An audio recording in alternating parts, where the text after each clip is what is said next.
going to be a tough act to follow, right? If we must mess it up, I think someone else is to blame. Good afternoon, welcome back, and we'll continue with our conversations around disruption, Industry 4.0. What I'll do is give you a quick 1 minute rundown on some of the overarching thoughts that we will spend time deliberating upon. We have a very eclectic set of very accomplished professionals from the resourcing industry, from large global enterprises in the chatbot industry, and plus our good old friend Kanan from the e-commerce sector. So it's a veritable mix of organizations.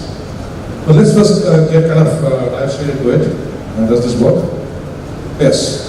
So first, let's understand, and we talked about this since morning, and I think Raji, you were mentioning about transformation in business models. The biggest shift that's happening, and we're talking about the client side of things, is that companies are moving from traditional old school standardization systems to very, very focused organizations that are having global footprints, co-creating, building growth and resilience. And at functional level, they're moving away from siloed interfunctional transactions to actually, having entire cross-functional collaboration, and that's where the shift is happening, and the pressure is on vendors to also go from the left to the right. Meanwhile, from an operations standpoint, the traditional triangle of people, process, technology is being upended. I think Raymond can attest to that. That's where the primary commencement of automation is really putting the disruption and the spanner in the works. But there's a much larger piece to the puzzle. It's how do you transform people at that bottom pie, hollow out the bottom as they call it, and make them and convert them into cognitive individuals where you still leverage, transact people and process with technology in an effective manner. That's the fundamental shift in business models that is happening. Right? It's happening at the client and it's happening at the vendor. Meanwhile, the digital transformation itself, the life cycles to transformation have been shrinking. And I know Manoj just talked about the Industrial Revolution 1 through to 4, from a 100-year transformation cycle to less than 2 years that we are today a part of. It is putting the pressure on every single element in every single value chain. So what we do today may become extremely irrelevant or obsolete in around 2.5 years. Meanwhile, there's something else happening with the workforce. We are having to contend with a non-biological workforce alongside a biological workforce. Now, one interesting side fact which we will not discuss is that there are at least 16 governments who are today currently considering taxing chatbots because they're treating them as workforce. Now, we will not get into that, but if anybody wants to say something, please feel free to do so. So you and I are having to contend with that combination workforce. And I think Rajesh talked about augmenting. Let's try to understand what that augmentation means versus full-fledged replacement means. Meanwhile, the future of work that people are talking about, all of us are a part of this. It has nothing to do with millennials or the old people, maybe I'm somewhere in between. There is a confluence of virtual and real worlds. It is creating a certain behavioral changes within organizations amongst individuals. There is work motion. We talked about the millennials. We talked about the fights between Gen Y and Gen X and Gen Z, and a whole lot of behavioral changes. We are moving from traditional workforce to contingent workforce to distributed workforces. But we're also dealing with borderless boundaries. We would like to call ourselves as part of a globalized world, but unfortunately we've got more boundaries coming up with respect to trade and business than we've ever seen in the past 50 years. So that is the state of affairs, and what we will try and do is to delve into each of these areas as we get through the next 45 minutes. Is that okay? Alright, so my first question to you gentlemen is take 3-4 minutes and provide your broad perspectives on the topic at hand. It's about leveraging people, process and technology in today's world to create sustainable impacts. Starting to do? People, process, technology. Before I start, there's a 27, just on Raymond's point earlier in the day, a 27.2% chance that I'm a robot. Probably not, but I'll move on. People, process and technology for me, I'd like to reflect on a meeting I went to earlier in the year, and it was with a bunch of, was an association of mechanical engineers, and it was a company representing those. And we went into that meeting with them and also a bunch of higher education institutes. And then there was a scattering of us observers. And the meeting was about graduate outcomes and the fact that the graduates who were making their way to these mechanical engineering, on the first instance, they're saying, well, we have to now invest another 2 years in these graduates before they're work ready.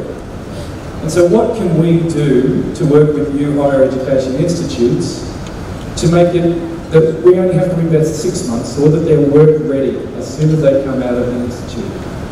And so we went through the process, we went through the curriculum, we went through the learning environment, and then we came to the work experience. And the work experience, the internship, cooperative learning. And we went around the room and we said, so how many graduates do you take, each of you companies, how many graduates do you take per year? And we went 7, 5, 12, 11, so on. It's okay. How many interns do you take every year? 5, 2, 7, 4. About 30, maybe 70%. There was never 100% breakover there. So then we said, so what's happening when they're out in your workplace for the experience? And the response was, well, they're in the office. They're obtaining knowledge about our administration systems, they're obtaining knowledge about how we operate. So are they actually out in the manufacturing areas? No, they can't. Why not? Because if we put them in the manufacturing areas, then there's too much of a risk of something going wrong. So we reflected on that a little bit, and we said, well, if you're not providing them the experience prior to them coming into your workplace, then how do you expect them to have the experience as soon as they get in there? So then we started, and this is where the technology bit comes in, then we started exploring how technology can improve that or help that experience. So we talked about mixed reality, virtual reality, augmented reality. And we talked about creating simultaneous simulations of high consequence, low probability scenarios, and creating those in a work environment or a virtual environment that expose the students to those scenarios. That was one we explored. Another was, because we were there with an association, and each of those companies were competitive, they still were all challenged with the same issue, which was graduate employment. So we established that there could be a pre-prod environment that they would all share, where the students would come through that one environment. All of the companies would share that. We would make sure the capacity is high through the use of technology. And we would also make sure that we're sharing the results of those students, the outcomes, the assessments. And we're not just assessing at the end, we're assessing all the way through. So what that's doing is it's using technology to not only get you to an outcome of graduate employment, but what you can do is you can start doing some workforce planning 2 to 3 years in advance, because you know what the skills are that are coming in the future.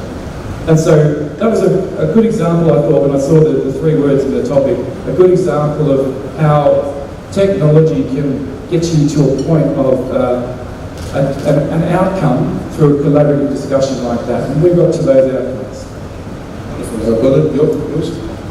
Yes, thank you, Bobby.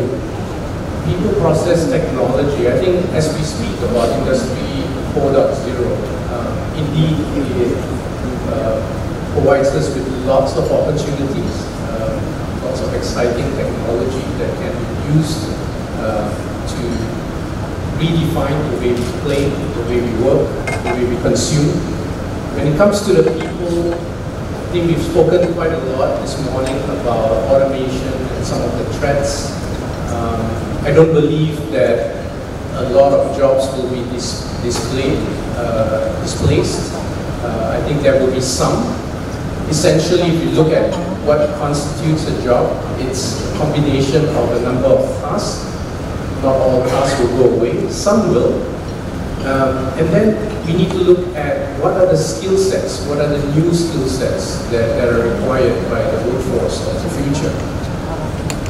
And in doing so, there's basically a responsibility both at the individual level to constantly do continuous learning, as well as the organizations that they belong to upskill them, right? So I think Tim did a good job in terms of illustrating how some practical approaches can be done by industry to help their workforce get these new skills. Having said that, I would also contend that education, in the STEM education specifically, also needs to be abreast of the new technologies that are coming up. But also, let's not look at Industry 4.0 as purely tech. There's also a lot of new jobs that does not exist today that are going to be existing in the future that are not going to be tech in nature, but supporting the new Industry 4.0. So that's a little bit on the people side.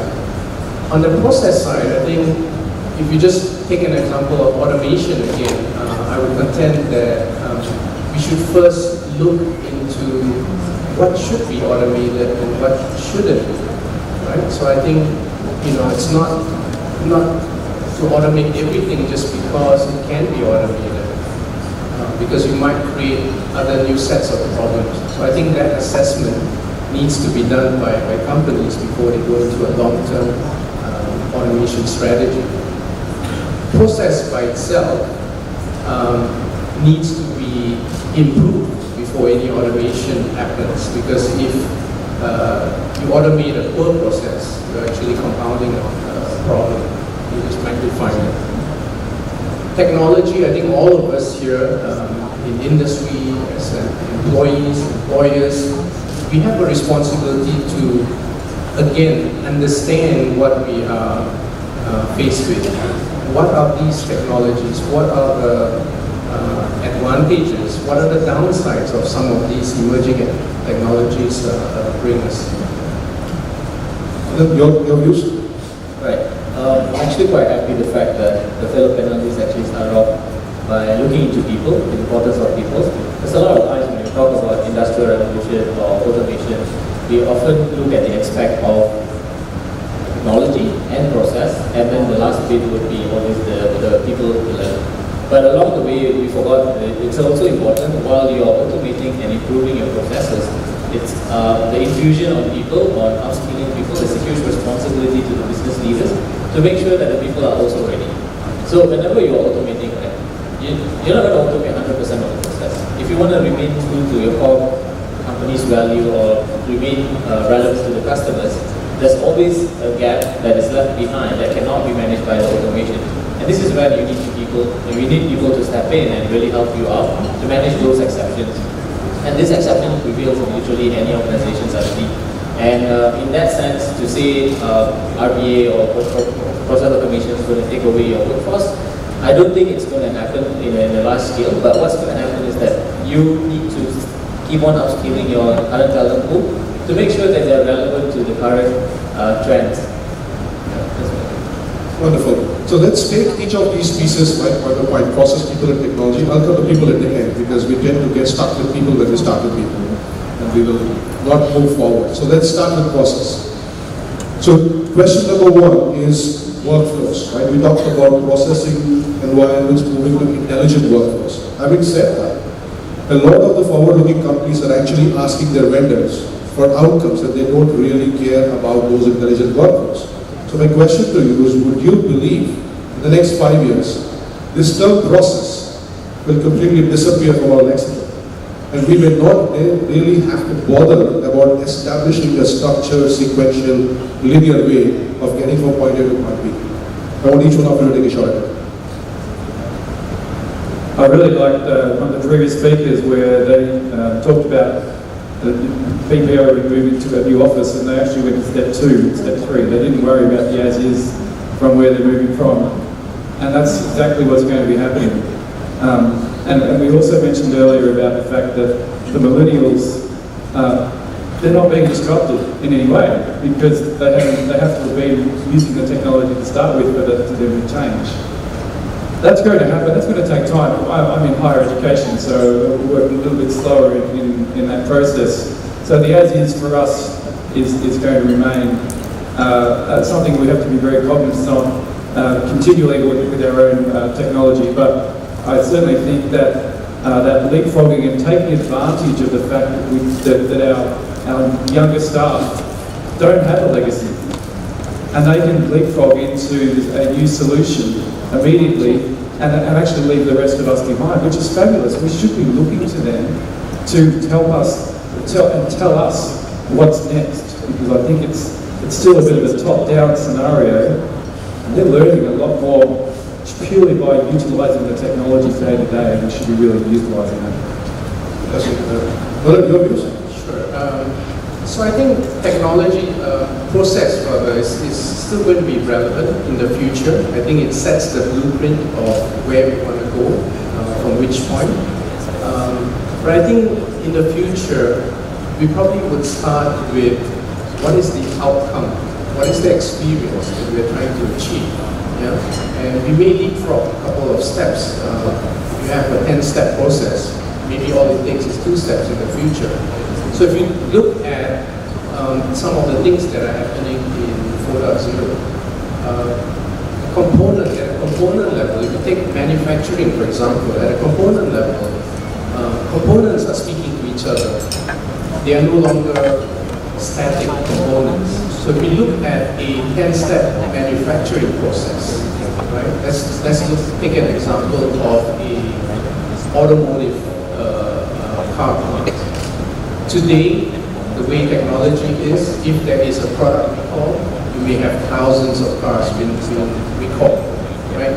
But with the technology that we have in place in the future, compounded with cloud and big data, the defect level can be traced to a component level. At the component level, it can be then tied to the actual number of cars that were manufactured at that specific time frame, right? So in terms of the recall rates, it's not going to be mass recalls.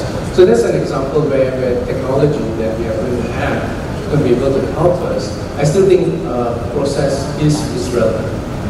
Karan, your views, you like to kind of articulate it from the standpoint of e-commerce, right? We've got issues in the e-commerce sector, vendors complain, and of course the entire life cycle supply chain seems to have enough room to work. Do you believe that the current process is perhaps inhibiting, or is it what customers want? Could you break it apart and rebuild it?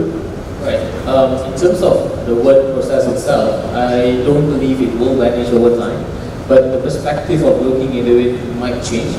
Okay, so just to give you a bit of an example, I'm the kind of person who understands what my team is doing day in and day out. So I literally know all the processes, but it has reached a point that I can actually forget about it because the system is taking care of them. Right? And processes are automated. So in that sense, I only need to step in and the system tends to break. And I don't need that level of granularity that I need 3 to 4 years ago. And the team does not need to know as well, unless when there is a problem, then they need to step in to manage those. Having said that, also the fact that in terms of managing processes, like going back to the exception that I mentioned, one of the key challenges in e-commerce space is actually fraud management. So when you look at fraud management, you want to make sure that you optimize your revenue, at the same time you want to control your fraud. At the end of the day, there are 2 reasons for it. One is the obligation towards the payment vendors, trying to establish a good credit risk profile, and also the other one is to also look into monetary loss. And when you do that, when you want to automate a fraud process, you can actually automate it up to a level of 96%. At the end of the day, you still want to review the remaining 4 to 5%, and from this 4 to 5%, it needs a manual human intervention, which then will come up to about 98 or 99 or 99% of approval rate, which 1% will get stopped, just to make sure that you actually keep your fraud levels under control. That's how we have progressed as humanity over at least the last 100 years. To the point, the mega trend that Anush talked about in the morning, N equals to 1, R equals to G, and actual co-creation.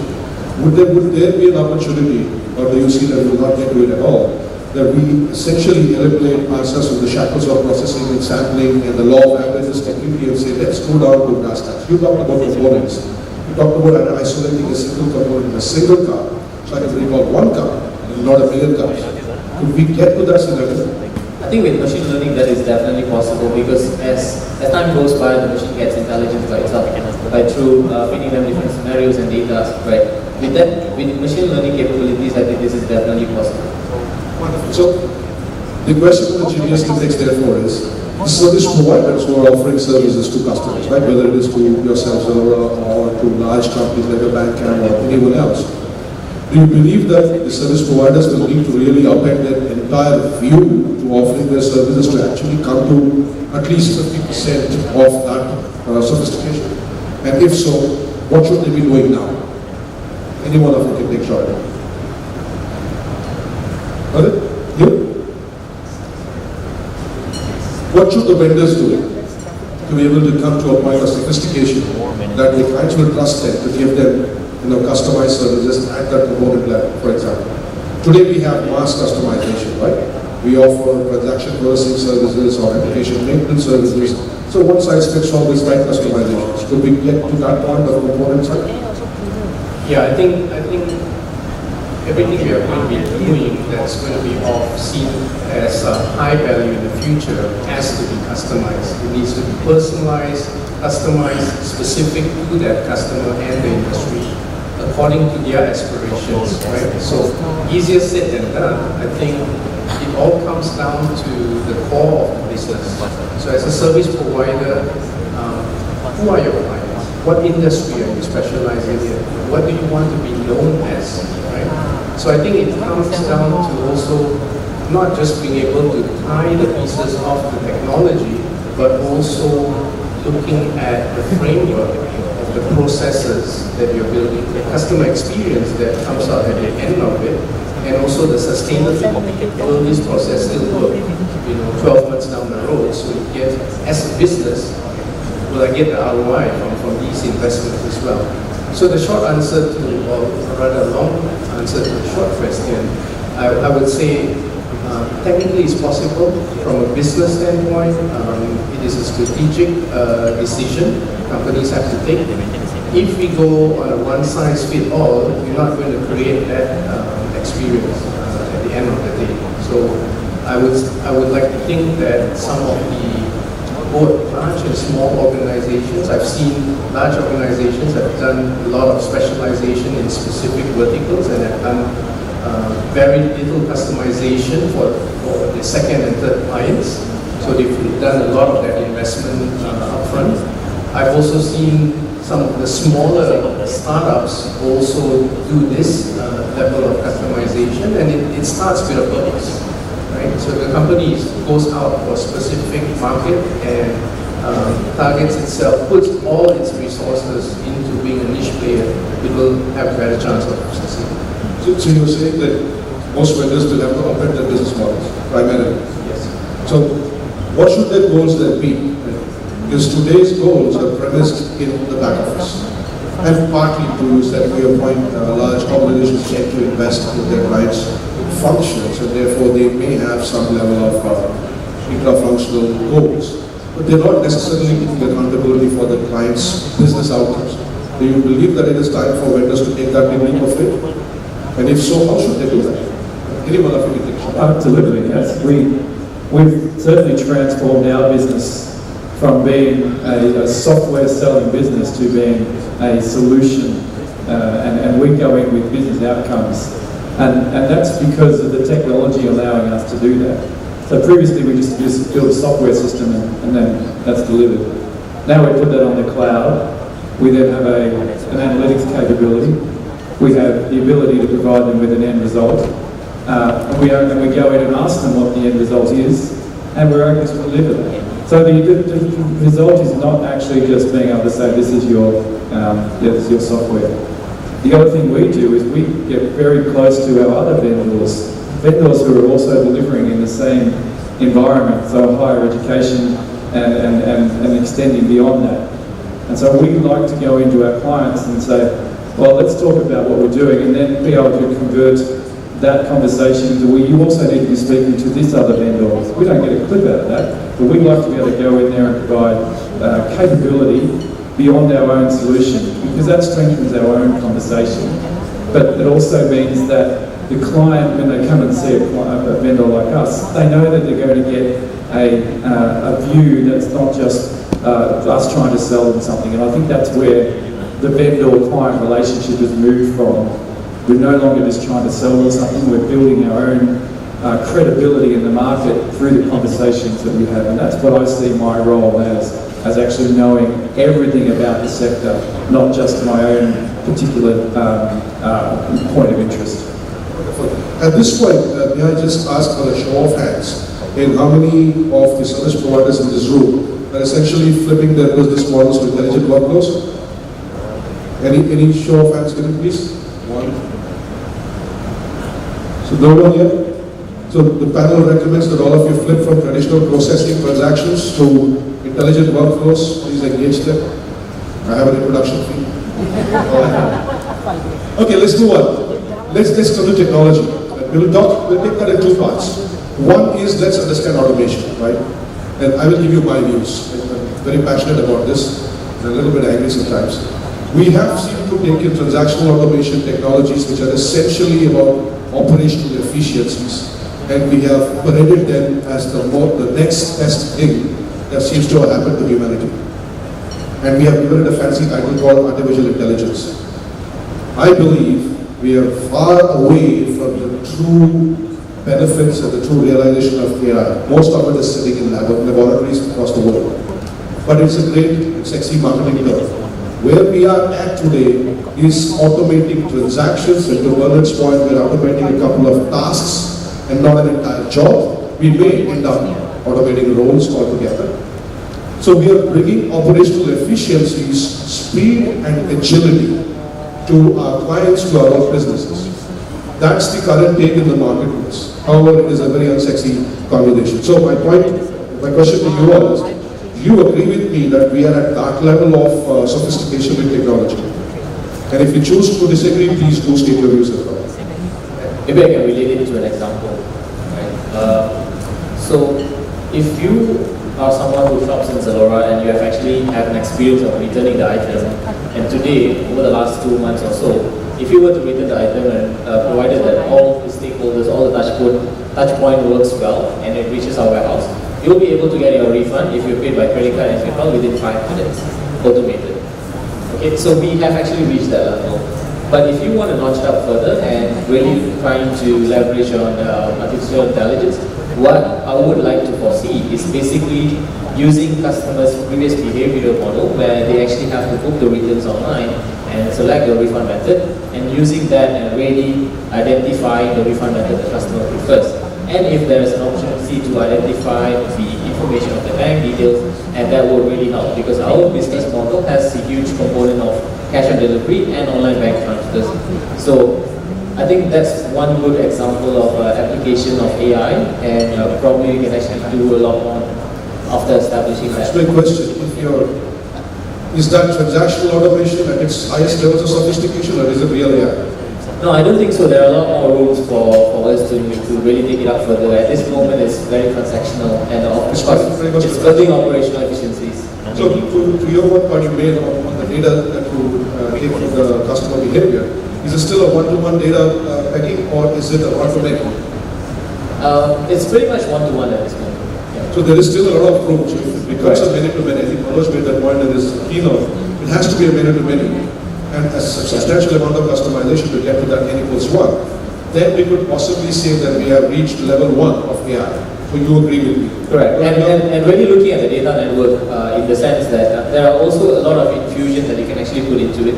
Example, marketing team can step in and really look into, okay, this customer has been opting out and cashing out for like 3 times.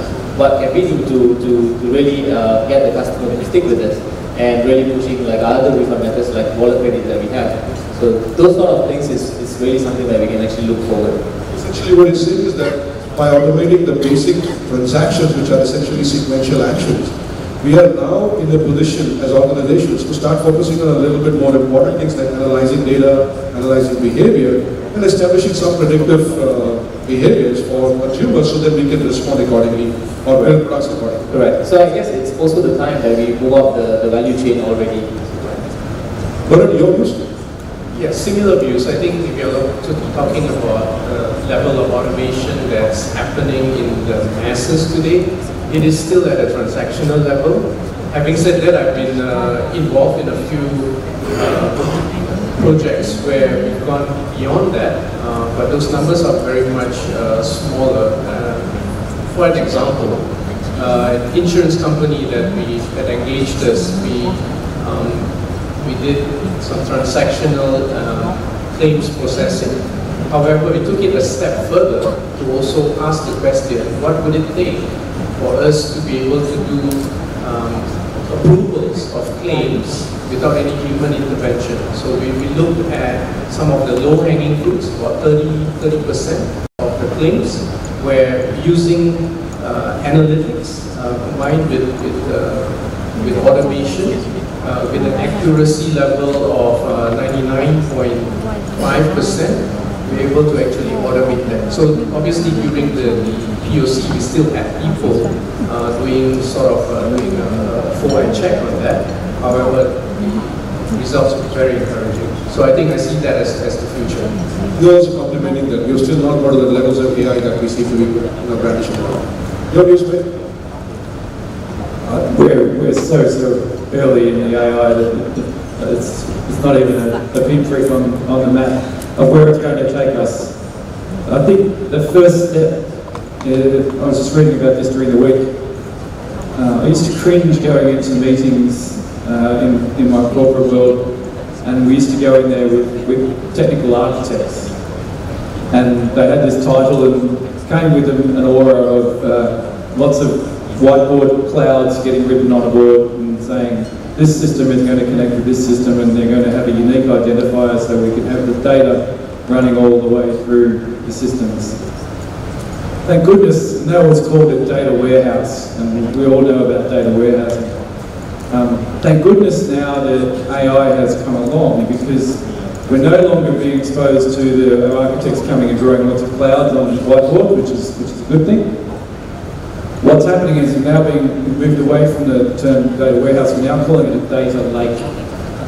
And the data lake basically means just get all your data. It doesn't, first of all, you don't have to have a single solution that delivers everything. Microservices delivering various functions throughout your business is okay. What you can do is you can bring all the data relating to each of those microservices into what they call the data lake. Because artificial intelligence now has the capability to bring that data and associate the data automatically. So no longer do we have to have the unique identifiers following that piece of data all the way through the workflow. We can use the AI to decipher that data and turn it into aggregate data across the whole business. Now we're so early in that stage as well, but the fact that we're now just bringing our data into one location, that's the first step. And so that's the first step in many for AI, but the fact that we're getting that as being a first step, I think is really positive. And if you ever get the opportunity to work on a project like that, really embrace it, because it'll change your business, maybe not immediately, but certainly in the future. So the second element of technology, and this is extremely pertinent to the GBS sector in particular, not as much to startup world, because the young, mobile organizations with probably 300 employees. We sit on hundreds of thousands. Zoe was just mentioning there are 5,000 jobs already, trying to grow up to 14,000. I think Malaysia totally employs 120,000 people in this sector. The industry across the world is about 9.5 million people, about $1.5 billion of business. This is a pretty sizable sector. It has created substantial socio-economic gains for many developing nations. The biggest challenge, you all agree with me, that transactional automation is eating away at the lowest level of jobs, right? And most of this GBS sector, essentially at this current moment, thrives on that low-level types of jobs. All of us in this room, don't worry, right? And some of us have taken the leaps of faith in essentially cannibalizing our revenues, but only on the back of a client requirement, so as not to upend their entire business model. This is a real challenge for vendors. The customer might say, I don't care, automate everything, or you lose the client. But for the vendor, it is not as easy as flipping the switch. So what would be your recommendations, at least the top 3 recommendations, where service providers can remain in context, within the context of the changing technologies, yet morph their business models from where they are, which is butts on seats, heavy models, to a combination model where technology is appropriately used alongside humans? I think this is an extremely pertinent question for everybody in this room. Also for governments. So please, your thoughts on that. Start with you. I will fall back to the comment earlier about the fact that we are called on by our vendors, or by our clients, to give recommendations. And our clear recommendations is you can't do everything at once, right? You need to take this as a methodical approach and take off, try and achieve what you can within a period of time, but don't try and overachieve because you'll fail. So you need to be preparing your clients not to fail. And in many ways that is to push back on the comment, we want to automate everything, because doing that will potentially make that business fail. And so people come to us for recommendations on what's achievable, and we feel that we give that information back. We give smart technology, but we're not going to try and transform your business, because we're still dealing with people having to adopt this new technology and this new change. And whenever there's people involved, it's going to take time. If you are dealing purely with technology, replacing technologies, go for it, right? But when there's people involved, you still need to be considerate of a workflow and a time scale on that. So I would love to have it fully automated, and I know the client would love to have it fully automated, but you've got 40 or 50 people in the back room who potentially don't want to have that automated, or have a small resistance to change, so you need to take that into account. This kind of raises a question which is more for governments, but a lot of developing world governments are ready to push back on large organizations who are pushing for automation, because it has a socio-economic impact on the nations, right? Countries who are looking at creating jobs. And if companies like us are unwilling to create jobs for just the revenues, it doesn't sit very well with policymakers. But that's a conversation for a different panel. But your views? Yeah, I think my view is basically, let's not look at automation for automation's sake, but in terms of what we're trying to achieve with automation and within what time frame. So again, based on Tim's what you mentioned just now, it's always going to be a balance of risk and reward. There's also, so to start with, without your client telling you what to do, I would say that I would look at a specific piece of work that's currently being done and define how can it be better done with or without automation, right? So when I say without automation, it could even be as simple as a process improvement before you start automation. Automation itself, we have different levels of automation. We have assisted automation or unassisted. What I mean by that is, if you find a process that can be automated end-to-end, that's unassisted level of automation. If you're talking about augmented automation, it means that there is humans that are sitting in between that end-to-end process. So it could be a few of the steps are automated and the other few are still dependent on humans. So I think we have to tread this very carefully. Start with low-hanging fruit. Start with proof of concepts. Ensure that it's stable before we automate more, and redefine your market. Once you have automated successfully, you don't need to look at your market as Malaysia for Malaysia, right? The world is your market. Right, so when it comes to automation, I always fear of people losing their jobs, right? I guess between 100 and 150 people in this room, we would be very successful in putting 5,000 to 7,500 people out of the jobs in the next 5 years by virtue of automation. That is a fact. But along the way, you have also an opportunity to really transform your current workforce to be the proponent of those automation. And like what I mentioned just now, you don't have to see this as a Malaysian company and doing something that is only for the local market, but you will actually have global access when you have this expertise. So, for example, when I talk about the refund process just now, it was a project that is completed by the Malaysian team. But then again, when it was so successful, it was also replicated to countries like Philippines and Indonesia. And from that point forward, it actually gave us the kind of agility and the knowledge to also replicate a few other processes. So we, within the organization itself, became a sort of like center of excellence for process improvement and automation. We've got just a little time left, so before we flip the audience, one question on people. We will not delve too much into it, so quick answers. Contingent workforce. Right, we moved from traditional jobs, roles, employment to contingent workforce. Some of them are all the way through, some of them are half the way through. Do you believe that is the way of the future? Do you think that's what people want? Multiple loyalties, but outcome-centric workforce. Do you think that's the way of the future, and GBS industry should possibly consider it? The gig economy, right? So the gig economy is thriving, and it's only growing. And as you say, it's outcome driven, task driven, and anyone can do it. I think there's an absolute word for it. The other thing is, we mentioned earlier about the shared office space, and that is really thriving as a result of the gig economy. People are able to carry out tasks in a location for an employer very, very far away. So I truly believe that's emerging and going to be the way of the future. It's the same, right? I think there's already it's here and it's thriving. There's already a lot of platforms out there that actually brings this marketplace to buyers and sellers. So it is already happening. Hello? Right. In terms of the future workforce, I think the term that Rajesh mentioned just now, hybrid employees, it's quite reflective on my title if you notice.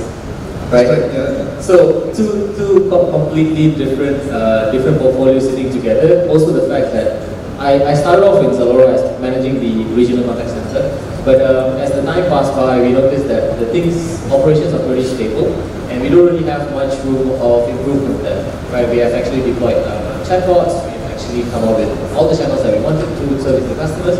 And then I told my boss, maybe it was a mistake, but he said, okay, since you went board with this thing, let's add 2 more portfolios into your current role, and you look after customer experience and payments. So hybrid employees is where one employee is going to serve 2 or 3 functions in the future, and I guess that's going to be the trend. Wonderful. Great. So let's flip to the audience. First is I want to ask anyone in the audience who has got experience in cannibalizing the revenues to just say a few words. Anyone, please?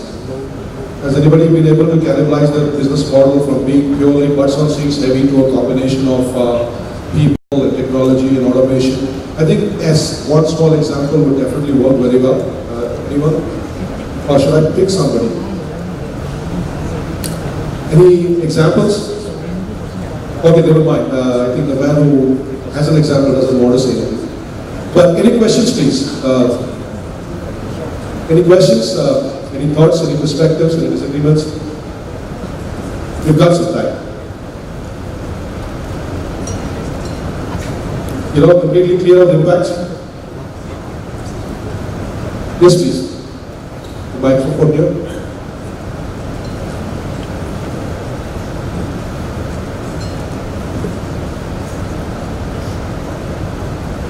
Yeah, basically on the last question was brought up, which is outcome-based, effective people hiring, people-centric. GE did that years ago with Jack Welch, where projects, people were assigned to projects and they were literally almost didn't have a job when the project was over. My question to us is, that all sounds right, but we still have the emotional component to worry about, the loyalties and the people. So no matter how much robotics comes in, human beings are still going to be in the equation. How do you balance these two? How do you work the issue of the human nature, not just the cold cut, sorry, this is concentric all over, out next. How do you balance those issues, please? You could also ask them to go away nicely with the party as well. But any views, please? Right. As an organization that embarked on the automation and consolidation over the years, I believe we always try to avoid the route of a major downsizing or retrenchment exercise and rely heavily on natural attrition is one, and second is also upskilling them to be prepared to become the subject matter expert on those automation and also serving other countries within the group itself. So this is what we have done. Back in 2013, I was managing a team of 120. Today the team is about 70 plus. And what happened over the years was also natural attrition, and these people actually moved up the value chain to become project managers, not just managing a very focused segment of projects, but broader expert. So a person who's managing customer experience today could also be managing logistics, fulfillment on all those things. That's something to say. I think we're breeding our graduates to be prepared for that, and in fact the attention span is less on a task now than maybe it was when our parents were going to university and so on. So, and we personally are quite a progressive company, and we're very aware that there's multiple tasks and one person can carry out, but also that we can draw on staff from around the world that have particular expertise for a period of time. I think it's here. I think there is certainly an emotional element. And this gig economy that I mentioned, it's still going to be a very small percentage of the whole employment. What I think it's saying is it's emerging, and it's emerging much more than maybe what it was 5 or 10 years ago. In fact, it didn't even exist then. And applications such as Airtasker and Airbnb and so on are feeding that economy. Wonderful. Any other questions from the audience? No? All right, right now we have 1 second. Are we out of time? Thank you very much. Please join me in giving a round of applause to the panelists. Thank you very much. Thank you.